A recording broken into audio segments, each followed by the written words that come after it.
그들은 의로우신 분이 오실 것을 예언한 사람들을 죽였고 이제 여러분은 그 의로우신 분을 배신하고 죽였습니다. 여러분은 천사들이 정해준 율법을 받고도 그것을 지키지 않았습니다. 그들은 스데반의 말을 듣고 화가 머리끝까지 치밀어 올라 이를 갈았다. 그러나 스데반은 성령으로 충만하여 하늘을 우러러보고서 하나님의 영광과 예수님이 하나님의 오른편에 서신 것을 보고 이렇게 외쳤다. 보라, 하늘이 열리고 예수님이 하나님의 오른편에 서 계신다. 그러자 그들은 귀를 막고 큰 소리를 지르며 일제히 스데반에게 달려들어 그를 성 밖으로 끌어낸 후 돌로 치기 시작하였다. 그때 거짓 증인들은 자기들의 옷을 벗어 사울이라는 청년에게 맡겨두었다. 그들이 계속 돌질을 하자 스데반 주 예수님 내 영혼을 받으소서 하고 기도하였다. 그리고서 그는 무릎을 꿇고 큰 소리로 주님 이 죄를 저들에게 돌리지 마소서 하고 외친 후 숨을 거두었다. 사울은 스데반을 죽이는 것을 찬성하였다. 그리고 그날부터 예루살렘에 있는 교회는 큰 박해를 받아 믿는 사람들은 모두 유대와 사마리아의 여러 지방으로 흩어져 갔고 사도들만 남게 되었다. 아멘.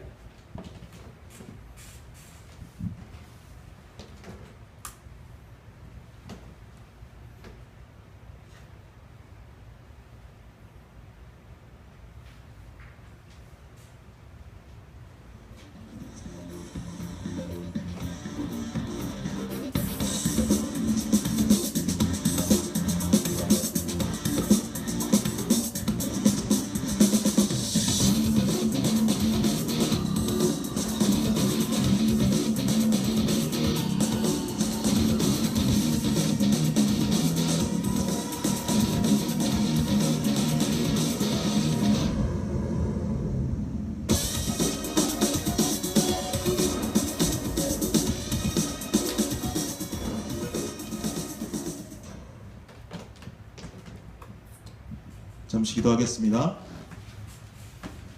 주님 감사합니다. 우리 청년들 이 토요일 날씨도 좋지 않은데 함께 모여서 주님 예배하게 하시니 감사합니다.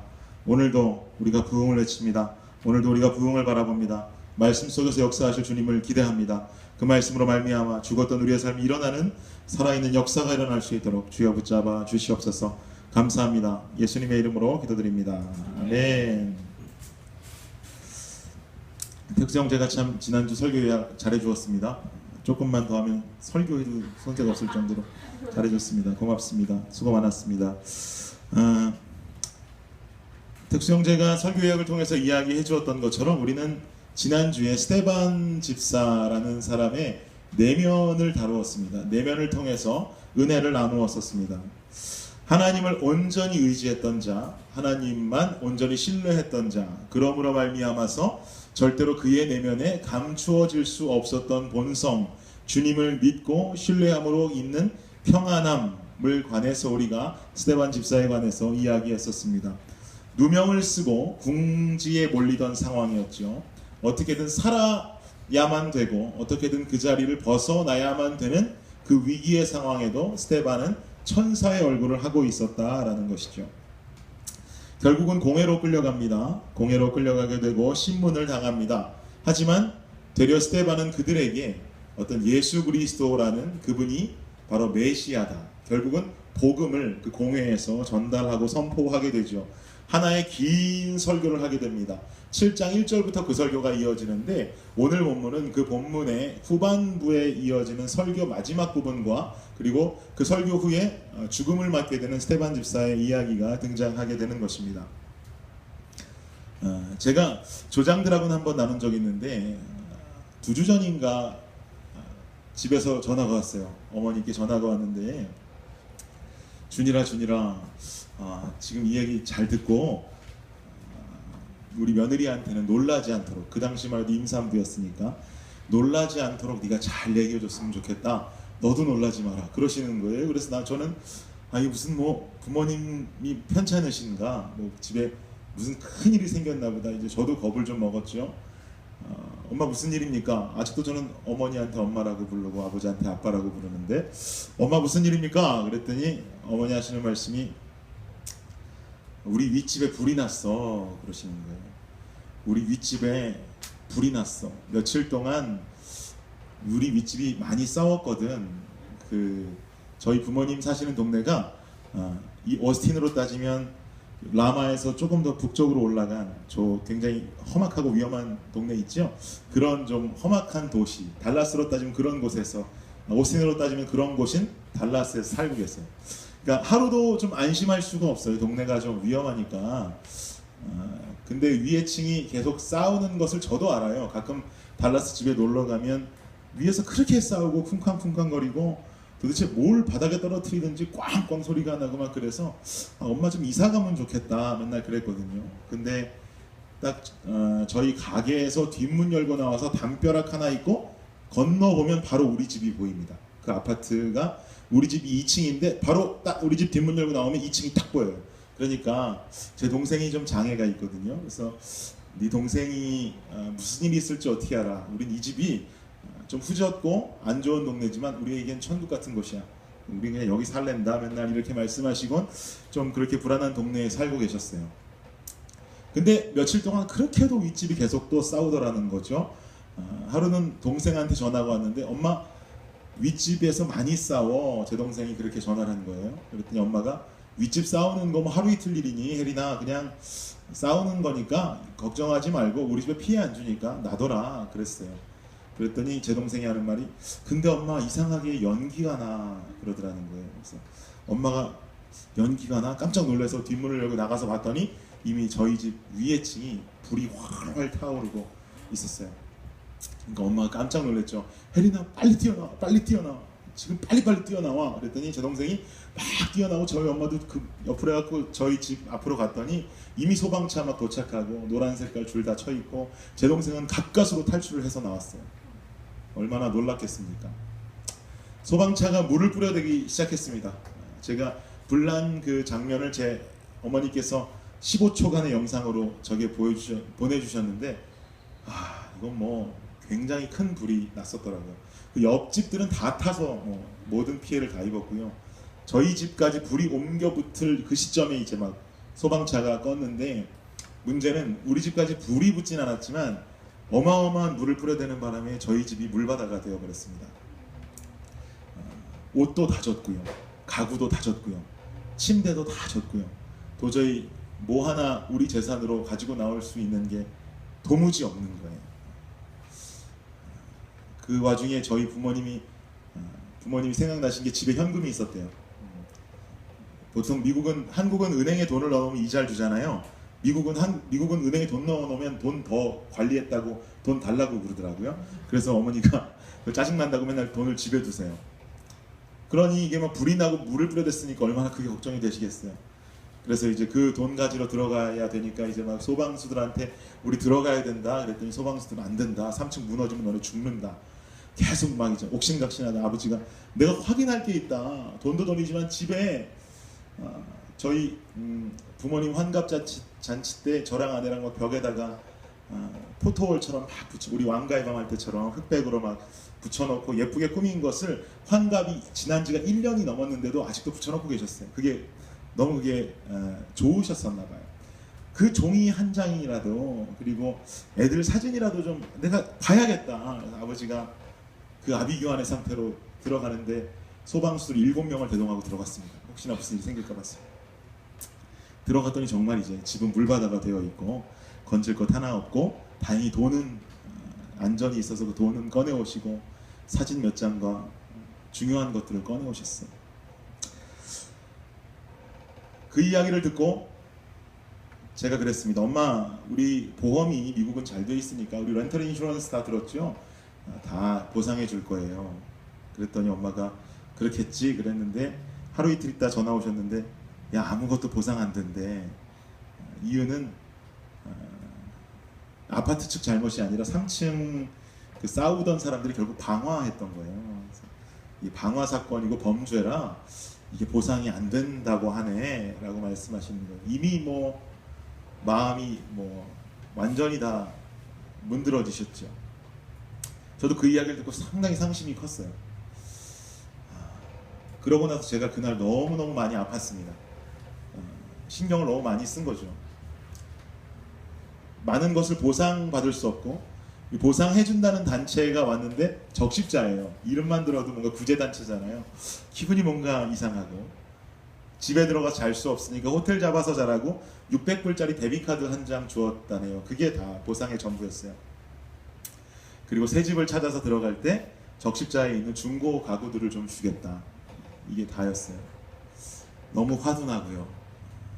좀 너무 마음이 착잡했던 날이었습니다. 그래서 결국 어머니 아버지는 또 그 600불 데뷔카드를 가지고 호텔 편하게 들어가서 주무시면 되는데, 그 돈 아껴서 또 어딘가에 쓰시려고 결국은 친구분 집 가셔서 친구분 내서 지금 계속 생활을 하고 계세요. 아직도 그 집을 못 들어가셨어요. 언제 그 집이 다 고쳐줄지도 모르고, 아파트에 다른 방을 달라고 했더니 방이 없대요. 그리고 다른 아파트를 가시려고 했더니 그 불난 아파트로 인해서 피해받은 가구가 18가구인가 그렇답니다. 18가구가 한꺼번에 아파트를 찾으니 이게 뭐 아파트가 동네에 있겠습니까? 그래서 그 어머니 아파트 측에서 맡긴 이야기 듣기는 영순위로 처음 나오는 집이 있다면 주겠다라고만 이야기를 듣고 지금 기약 없이 친구분 댁에서 살고 계세요. 이민 생활에서 아무리 친구분이 너무너무 가까운 분이라 할지라도 불편하시겠죠. 그 사건을 겪으면서 대체 왜 이런 일이 일어나는 걸까? 우리 부모님 교회도 열심히 잘 다니시는데, 남선교회 회장님이신데, 성가대 대장님이신데, 이렇게 열심히 봉사하고 장사가 다 잘 돼도, 장사가 안 돼도 교역자들 또 성도들 우리 식당으로 모셔서 항상 식사 대접하시는 넓은 아량을 가지고 사시는 분들인데 대체 왜 이런 걸까? 그리고 또 그보다 더 몇 주 전에는 제가 너무 안타까웠던 사건은 차은미 자매 사건이 확 터지면서 은미 자매 교통사고 났다라는 이야기를 들었을 때 너무 속이 상했어요. 공부 열심히 하고 신앙생활 열심히 하고, 그리고 중고등부 교사로도 봉사하고 청년부 조장으로도 봉사하고 예배도 빠지지 않고 그렇게 열심히 하는 그 자매가 왜 하필 그 트럭 운전수는 우리 은미 자매를 쳤을까? 다른 예수 안 믿는 사람들도 많을 텐데, 정말 나쁜 짓 하고 다니는 사람도 많을 텐데, 여기서 모서 노름하고 저기서 잘못된 짓 하고 부정한 짓 저지르는 사람 많을 텐데 그 차는 왜 그 사람들 놔두고 우리 은미 자매를 쳤을까? 너무 속이 상하고 마음 아팠습니다. 도대체 왜 이런 일들이 일어나는 걸까요? 일제치하에 있었던 우리나라의 민족의 삶 가운데에서도 신앙 지키겠다고 열심히 예수를 믿고 복음을 전했던 그 당시에 평양 지역에 있던 목사님들, 그분들은 신사참배를 거절했다는 이유로 굉장히 큰 고문을 당했었죠. 제가 몇 번 소개해드렸지만 주기철 목사님은 그 요로로 쇠꼬챙이를 달궈서 요로로 집어넣는 고문까지 당할 정도로, 생각만 해도, 그냥 상상만 해도 아프지 않습니까? 그럴 때 주님 좀 나타나셔야 되는 것 아닌가? 그럴 때 이놈의 자식들 어디 우리 지금 내 자녀를 니네가 건드리냐? 나타나셔서 모조리 그런 놈을 다 죽여버리고 그 목사님 살려주셔야 되는 것 아닌가? 은미자매한테 차가 달려왔을 때 그 차를 딱 멈춰주셔야 하는 거 아닌가? 3층에서 불이 나면 그 불을 재빨리 꺼주셔야 되는 거 아닌가? 이래야 예수 믿는 맛이 나지. 예수님은 과연 뭘 하고 계시단 말인가? 하나님은 과연 없는 것인가? 계시다면 왜 그러시는 것일까? 이런 의문들을 우리는 많이 가지고 삽니다. 한 번쯤은 생각해 보셨을 거예요. 오늘 본문을 보니까요, 지난주에 제가 설교했었죠. 스데반은 하나님을 의지했어요. 주님을 신뢰했어요. 그래서 어떤 순간이 와도 얼굴에 천사의 얼굴을 감추지 않았어요. 감출 수 없는 그의 내면을 얼굴로 표현해냈어요. 여러분, 이 정도 하면 살려주셨어야죠. 그죠? 그냥 갑자기 나타나셔서 그 천사와 같은 얼굴을 이렇게 싹 안아주시면서 손가락질하는 사람을 뿅뿅뿅뿅 다 죽여버리면 예수 더 많이 믿지 않았을까요? 그 자리에 있었던 사람들 예수님 진짜 있나 보다, 예수님 앞으로 더 가지 않았을까요? 근데 결국 그 천사의 얼굴을 하고 있던 스데반이 오늘 죽는단 말이에요. 죽으면 멋지게나 죽지. 돌에 맞아갖고 죽어요. 돌에 맞아가지고. 이렇게 슬픈 죽음, 요즘 시대에 속된 말로 하면 이 개죽음 같은 죽음을 스데반이 당했다라는 것이죠. 대체 왜 그랬냐는 소리예요. 스데반은요, 죽음의 기로 앞에서도 하나님을 택했습니다. 절대로 하나님을 부인하지 않았어요. 이건 뭐 하나님을 향한 구원의 손길을 펼쳤던 것 아닐까요? 내가 주님 이렇게 주님 끝까지 부인하지 않아요? 나 좀 살려주셔야겠습니다. 내가 살아야겠어요. 어떤 이런 마지막 발버둥이 아니었을까요? 그럼에도 스데반이 죽었다는 건 하나님이 스데반을 외면하신 것 아닐까요? 뭐 이런 생각해보게 됩니다. 의문점 투성이에요. 우리 한번 54절에서 56절을 함께 보기 원하는데요. 오늘 말씀 54절에서 56절입니다. 좀 길지만 함께 읽어봅시다. 시작! 그들은 스데반의 말을 듣고 화가 머리끝까지 치밀어 올라 이를 갈았다. 그러나 스데반은 성령으로 충만하여 하늘을 우러러보고서 하나님의 영광과 예수님이 하나님의 오른편에 서 계신 것을 보고 이렇게 외쳤다. 하늘이 열리고 예수님이 하나님의 오른편에 서 계신다. 스데반의 설교를 듣던 사람들이 화가 머리끝까지 치솟아 올랐습니다. 막 스데반이 공격적으로 나왔거든요. 너희들이 정죄했던 그 예언자들, 선지자들, 너희 조상들이 정죄했던 그 선지자들 다 맞았었다라는 거예요. 막 공격하고 예수가 메시아다 그러니까 이 사람들이 굉장히 열이 받기 시작합니다. 화가 머리까지 치솟았다고 기록하고 있어요. 그렇다면 무언가 반응이 있었을 거예요. 그만하라고 소리를 질렀던지 뭐 욕설을 퍼부었던지 분명한 반응이 있었을 거예요. 그 반응을요, 스데반이 겁내고 목숨 하나 건지겠다고 무언가 굴복하는 자세였다면 그 다음 행동을 하지 않았을 겁니다. 무슨 말이냐면, 야 스데반 너 그만하라고, 널 죽여버리겠다고 협박하는 그 상황 가운데 내 목숨 하나가 아깝고 내 목숨 하나를 지키겠다는 생각이었다면 알았어요, 그만하겠습니다. 그만하겠습니다. 네. 흥분하지 마세요. 알았어요, 그만할게요. 이런 대답이 나왔어야 맞죠? 하지만 스데반은요, 어떤 반응을 하냐면 56절 보세요. 보라, 하늘이 열리고 예수님이 하나님의 오른편에 서 계신다 라고 말했어요. 이 말씀은요, 부활을 믿지 않는 사두개인들과 예수를 메시아로 인정하는 바리새인들을 굉장히 능욕하는 말인 것이죠. 하나님 옆에 예수님이 살아계신다. 예수는 죽었는걸요. 사두개인들은 부활을 믿지 않는데 부활했다고 말하는 것이고, 바리새인들은 예수를 하나님의 아들이라고 믿지 않는데 예수가 하나님의 아들이라고 그 옆에 보좌 오른편에 앉아있다고 이야기하는 거예요. 완벽하게 능욕하는 말이죠. 살려달라고 호소하는 게 아니에요. 공회원들 앞에서 아주 죽여달라고 호소하고 선포하고 있다는 것을 우리가 볼 수 있어요. 결국 사람들은 화가 터져버립니다. 그리고 스데반을 성 밖으로 데리고 나가서 돌로 쳐서 죽여버리게 되는 거예요. 살아보려는 의지보다 죽어도 좋다는 의지가 빛을 발하고 있는 장면이다라는 것이죠. 생명을 구걸하지 않고 생명의 주관자 되신 하나님께 그냥 자신의 삶을 맡기는 거예요. 내가 죽으면 죽었지 하나님 외면할 수 없다라는 거죠. 내가 죽으면 죽었지 하나님을 배신할 수 없다라는 거예요. 그렇게 하나님께 삶을 맡겨드리고 있는 거예요. 그러면 그래도 생각이 들죠. 이 정도로 믿음의 호소를 하면 주님 좀 살려주시지. 돌 던지면 막아주시던지 살려주시면 좋겠는데, 결국 그 스데반은 아무런 힘도 없이 아무런 보호받는 것도 없이 죽어버립니다. 58절에서 60절 말씀을 한번 봅시다. 그를 성 밖으로 끌어낸 후 돌로 치기 시작했다. 그때 거짓 증인들은 자기들의 옷을 벗어 사울이라는 청년에게 맡겨두었다. 그들이 계속 돌질을 하자 스데반은 주 예수님 내 영혼을 받으소서 하고 기도하였다. 그리고서 그는 무릎을 꿇고 큰 소리로 주님 이 죄를 저들에게 돌리지 마소서 하고 외친 후 숨을 거두었다 라고 말씀합니다. 지금 이 58절에서 60절 말씀을 통해서 등장하고 있는 인물이 한 명 있습니다. 그는 바로 사울이죠. 사울은 나중에 사울이 누가 되는 건가요? 사울이 바울이 되죠. 결국 사도 바울이 지금 이 사도행전에 첫 등장하고 있는 거예요. 사도행전, 그럼 베드로와 사도 바울이 주인공이다 할 수 있는데, 지금 이 7장의 합의로서 사도 바울이 처음으로 등장하고 있는 모습을 우리는 보고 있는 것입니다. 제가 옛날에 두고 성경 공부하는데 다윗 왕 전에 사울 왕이 초대 왕이잖아요. 그거에 대해서 막 설명하고 있더니 그 성경 공부 받는 사람이 그렇게 물어보더라고요.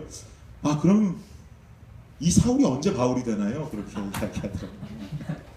그 사울과 이 사울은 다릅니다. 그 사울은 구약 시대에 나오는 이스라엘 초대 왕이고, 지금 이 사울은 다른 사람이에요.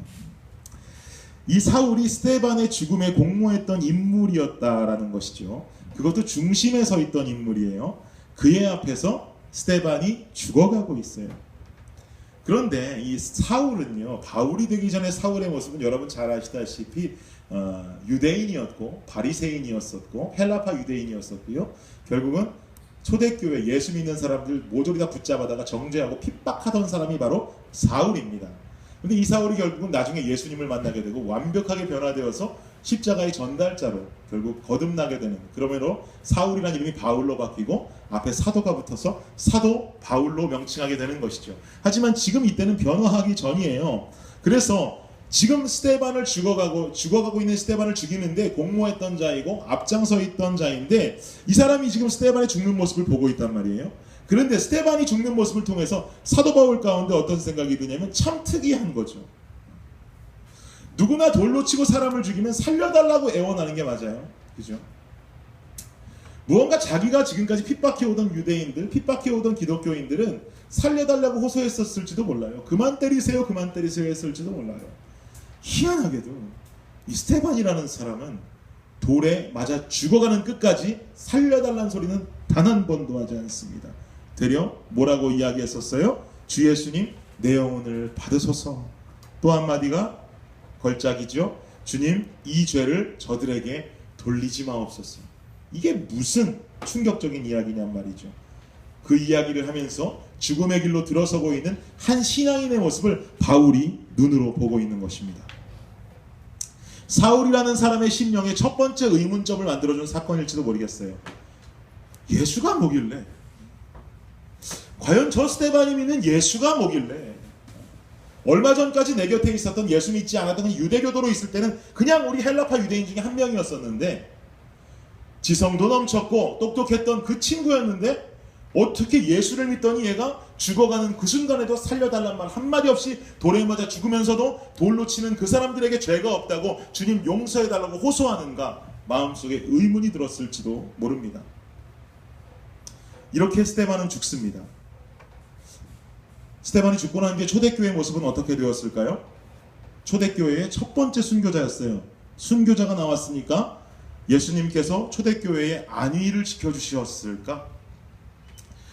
순교자가 나왔으니까 예수님께서 초대교회를 보호해 주셨겠지, 이런 생각할지 모르겠습니다. 그런데요, 철저하게 냉정한 것 같아요. 8장 1절이 기록하죠. 사울은 스데반을 죽이는 것을 찬성하였다. 그리고 그날부터 예루살렘에 있는 교회는 뭐라 그래요? 큰 박해를 받아 믿는 사람들은 모두 유대와 사마리아의 여러 지방으로 흩어져 갔고 사도들만 남게 되었다라고 말씀합니다. 스데반이 죽으니까 하나님이 눈물을 흘리면서 내가 초대교회 너희들 끝까지 지켜줄게. 스데반 죽인 거 내 미안하다. 너네 그 다음 두 번째, 세 번째 순교자 나오지 않게 할게. 내가 너희를 끝날까지 지키겠다. 아무도 너를 핍박하지 않게 하겠다. 라고 하시는 게 아니라 코빼기도 미치지 않는 거예요. 그리고 되려 초대교회는요, 온갖 고통과 핍박과 탄압을 당하고 있는 것입니다. 심지어 모두 유대랑 사마리아와 여러 지방으로 흩어지기 시작했어요. 한데 모여있지도 못하는 거. 예수님은 어디 있는 걸까요? 도대체 뭘 하고 있는 걸까요? 기도도 했는데 신앙생활도 그렇게 열심히 했고 하나님은 부인하지도 않았는데 끝까지 저들의 죄를 용서해달라고 이야기했는데 대체 뭘 하시는 거냔 말이죠. 이 정도 했으면 초대교회는 지켜주셔야죠. 근데 그렇지 않다는 거예요. 어디에 있는 거예요? 내 얘기는 들리시나요? 어디에 있나요? 내 얘기는 들리시나요? 또 무슨 유행가 가사처럼 아무것도 알지 못하는 그 사람들에게 지금 하나님께서는 엄청난 핍박과 시련을 주는 것처럼 보이고 있는 것입니다. 기독교 서적을 많이 집필하고 저널리스트로 유명한 필립 얀시라는 사람이 있습니다. 필립 얀시가 이런 책을 썼어요. 하나님 제게 왜 이러세요? 이 책 제목이 굉장히 제게 충격이었어요. 너무너무 읽고 싶었던 책이었습니다. 그래서 우리 옛날에 한번 북클럽도 같이 했었죠. 청년들 북클럽에서 이 책을 한번 다뤘던 적이 있습니다. 이 책에 보면은요, 코네티컷에서 있었던 그 살해 사건 있잖아요. 그런 살해 사건들과 사회에 일어나는 어떤 슬픈 사건들을 보면서 하나님이 계시다면 왜 가만히 계시는 것일까? 코네티컷에서 그 어린아이들이 죽어가는 모습을 보시면서도 왜 가만히 계시는 것일까 말이죠. 그 의문으로 책을 풀어가기 시작합니다. 그런데 안타까운 건요, 전 그 책을 왜 읽었냐면 하나님 제게 왜 이러세요? 라는 제목을 보고 그래서 이러셨군요 라는 답이 나올 줄 알았는데 그 책 끝까지 그 말이 안 나와요. 필립 얀시도 그 이야기에 대해서 다루려다가 말고 하다 책이 끝나버려요. 그래서 굉장히 좀 마음속에 실망했던 기억이 있어요. 그 당시 북클럽 했던 우리 청년들과 이야기하면서도 청년들도 그때 그런 이야기 많이 했어요. 아, 제게 왜 이러세요? 그러길래 아, 이래서 그렇군요 할 줄 알았는데 아무런 얘기도 없이 끝나버렸다. 책이 좀 속았다라는 이야기를 들었어요. 그런데 그 책을 읽으면서 반면에 이런 생각도 들었습니다.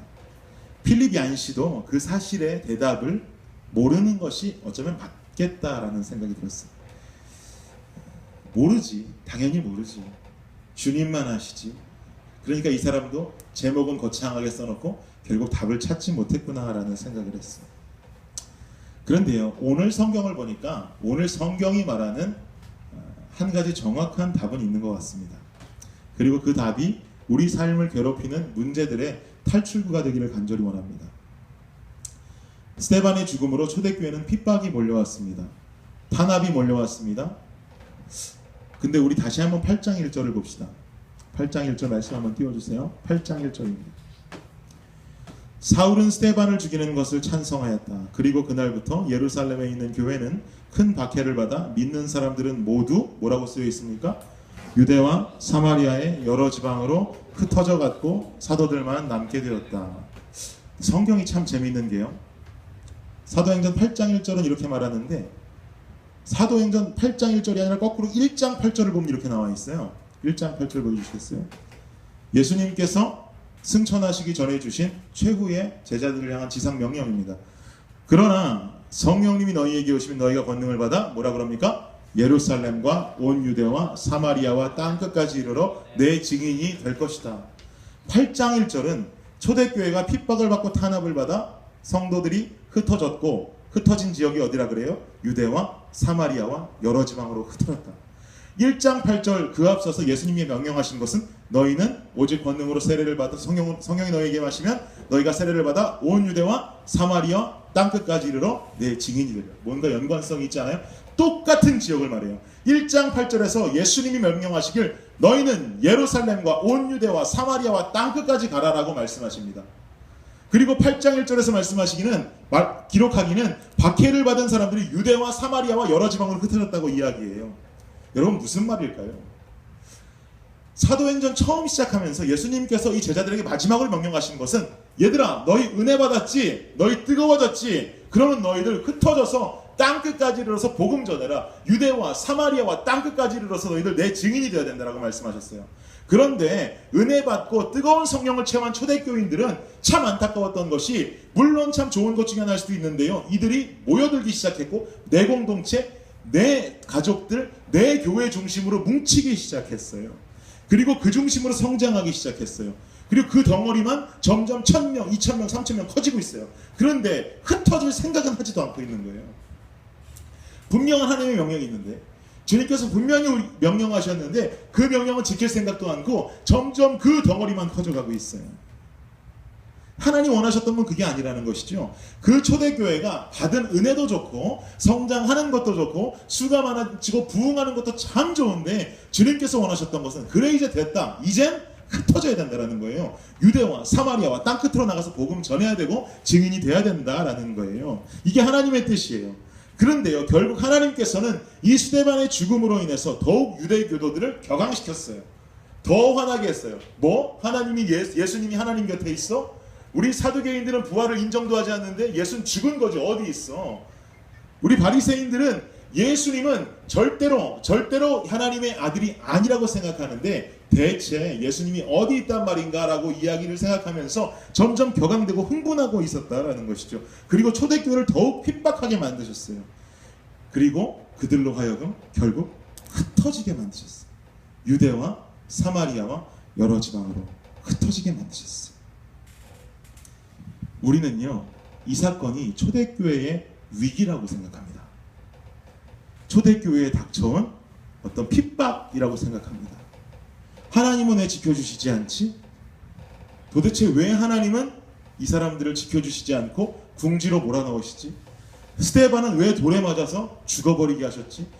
이 의문점에서 우리는 그냥 끝나고 있다라는 거예요. 그런데 결국 이 사건은 초대교회의 위기가 아니에요. 초대교회의 위기가 아니라 결국 이 땅에 복음이 전파되어지는 첫 관문이 열리게 된 사건이다라는 거예요. 부흥의 사건이었다는 거죠. 이뿐만이 아닙니다. 사도 바울에게는 예수님을 사랑했던 한 신실한 청년이 죽음으로 계속해서 마지막까지 예수를 찾고 예수를 의지하는 모습을 보면서 여러 가지 생각이 바울 안에서 교차하게 만들었어요.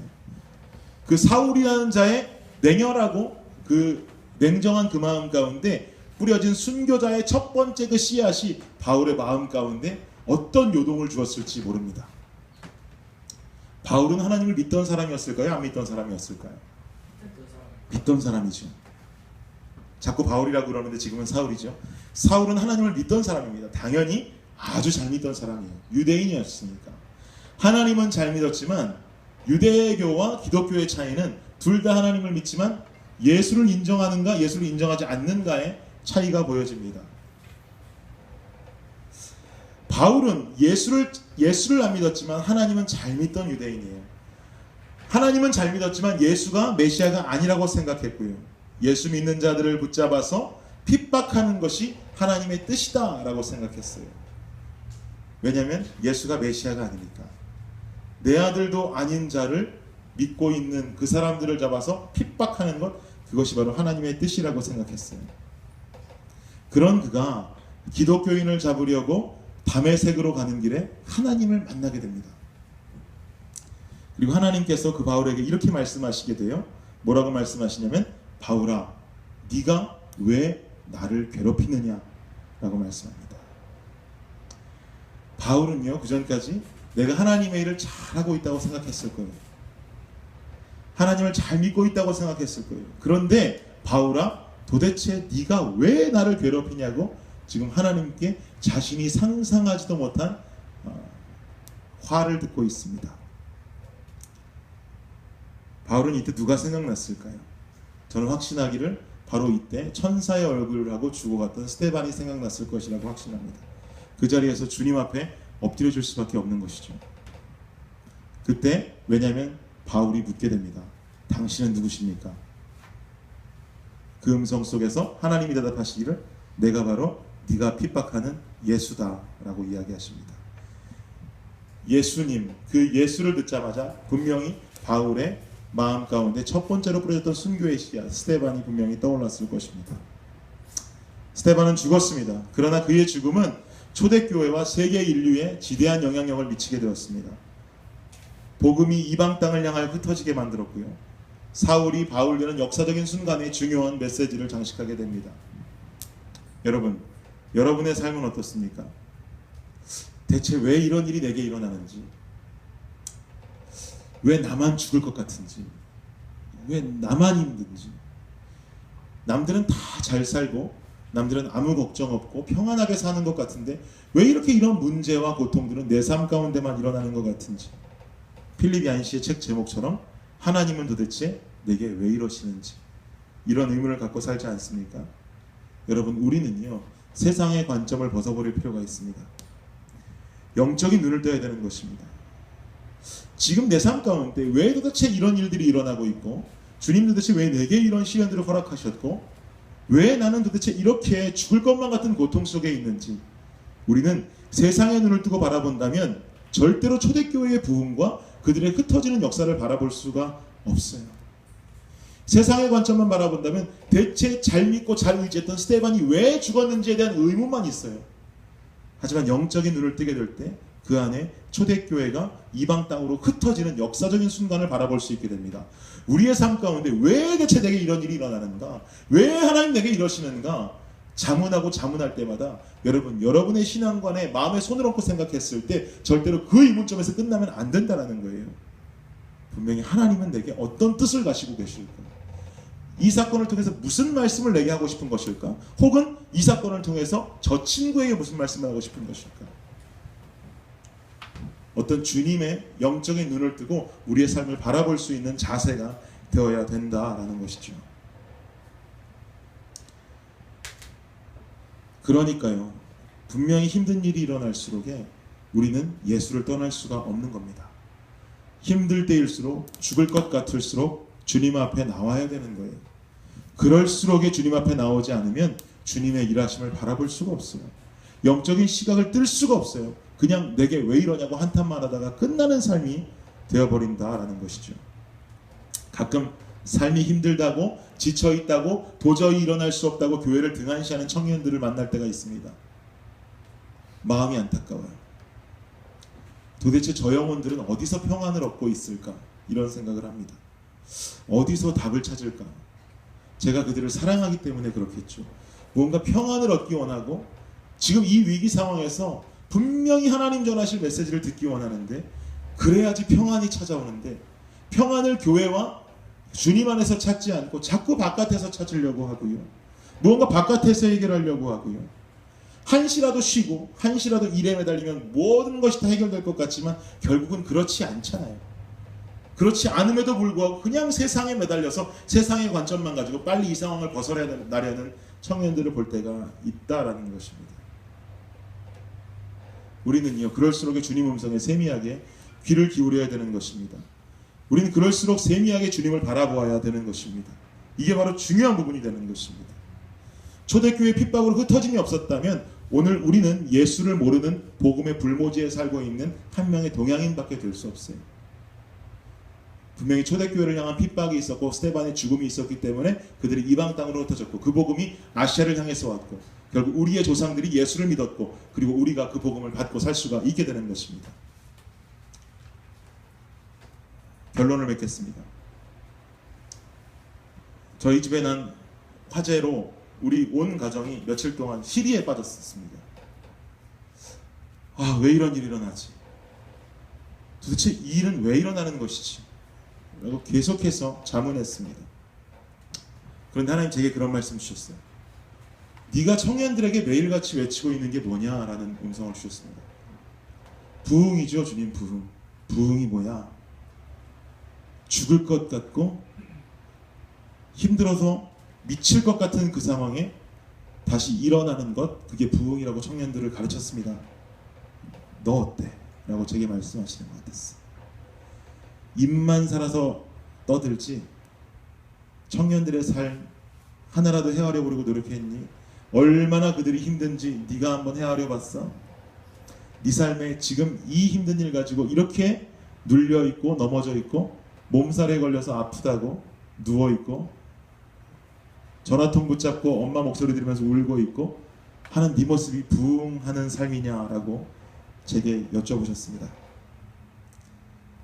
마음이 아프지만 인정했어요. 맞습니다, 주님, 맞습니다. 가장 위대한 설교자는 삶으로 보이는 설교자라고 합니다. 하나님께서 분명히 제게 연단을 허락하셨고 그 부흥을 바라고 정말 안 좋은 그 상황에도 주님을 의지하는 삶을 살아가게 만들어 주셨어요. 결국 제 삶 가운데에도 영적인 부흥이 다시 한번 일어나게 된 것입니다. 저희 가족에게 전화했습니다. 제가 청년들과 부흥을 나누고 있습니다, 엄마. 근데 부흥은 10명이 100명 되고 100명이 1000명 되는 게 아니라 죽었던 것이 살아나는 게 부흥이라네. 우리 일어납시다, 제가 그랬어요. 어머니가 알았다고 하시고 제게 문자가 한 통 왔습니다. 너무 고맙다. 우리 가족에게 준 내 아들의 음성이 아니라 주의 종이 우리에게 준 하나님의 음성으로 받고 우리도 부흥을 바라보기 원한다 라고 이렇게 답장이 왔습니다. 그리고 열심히 다시 일을 하고 계시고 그 아픔에서 좀 벗어나고 계시는 모습을 보고 있습니다.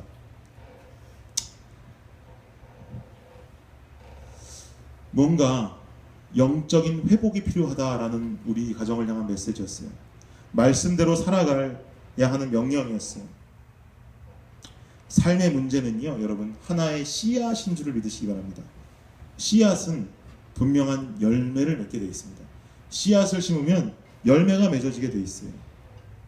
그 씨앗 속에서 열매가 계속해서 올라오게 되어 있습니다. 그러나 그 씨앗에 관심을 두지 못하면 그 열매는 그냥 죽은 씨앗이 되어버리고 맙니다. 열매가 맺히지 않아요. 그냥 씨앗에 물도 주지 않고 바라보지 않고 빛도 없으면 죽어버리는 한 알의 씨앗이 될 수밖에 없습니다. 문제를 문제로 바라보지 마세요. 문제를 씨앗으로 바라보십시오. 그 안에 역사하셔서 그 씨앗이, 여러분의 삶의 문제라고 생각했던 그 씨앗이 결국은 성장하고 열매를 맺게 되는 순간이 온다라는 것입니다. 진정한 부흥을 이루실 하나님을 바라보기 원합니다. 삶의 순간순간 주시는 하나님의 메시지가 분명히 있습니다. 늘 깨어서 문제를 씨앗으로 바라보고 그 안에 열매를 찾아가시는 청년들이 되시기를 주님의 이름으로 간절히 축복합니다. 이 시간에 잠시 우리 찬양 한 곡하고 기도하기 원하는데요. 너무 여러분께 양해 말씀드리자면 지금 우리 청년부 피자가 제 생각에 도착한 것 같아요. 누군가 한 명 나왔는데 지금 피자를 픽업을 어딘지 모르니까 주지 모르니까 계산한다 했습니다. 전 계속 전화가 오는 것 같습니다. 이 시간에 찬양 한 곡 나누고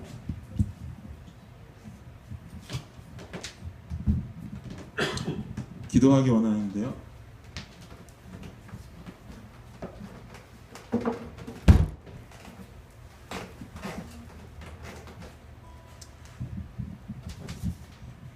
오늘 부르려는 찬양은 제가 요즘 엄청나게 밀고 있는 찬양입니다. 제가 민다라는 건 제가 지었다라는 얘기겠죠.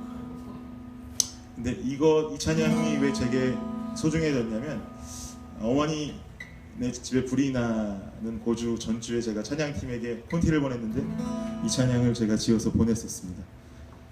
그리고 지금도 우리 가족은 불난 그 아랫집에 들어가지 못하는 아픔을 이 찬양으로 달래고 있어요.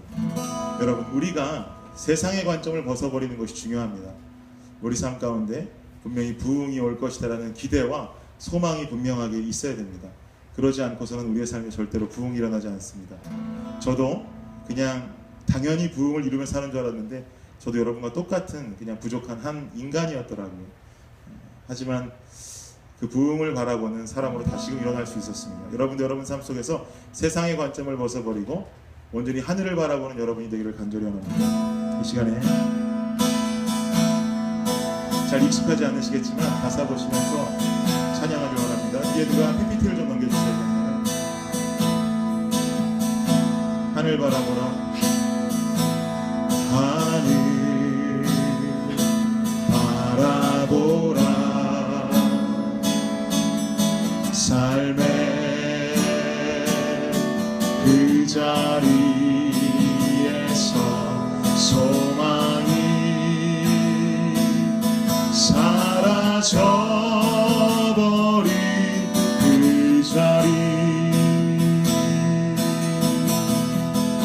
주님이 지금 일하십니다. 주님이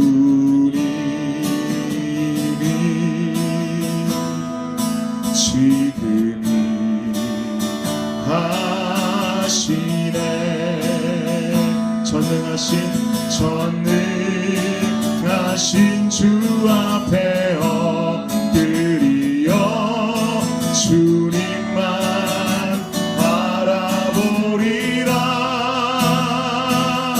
부흥이 있으리라, 부흥이 있으리라. 세상의 관점은 벗어버리고 부흥이 있으리라, 부흥이 있으리라. 하늘 향해 두 손을 들리라. 주님께서 일하시는 그때 부흥은 오리라. 우리 다시 한번 찬양합니다. 하늘 바라보라, 하늘 바라보라. 삶의 그 자리에서, 삶의 그 자리에서 소망이 사라져버린 그 자리, 바로 그곳에서 우리 주님이 지금 일하십니다. 주님이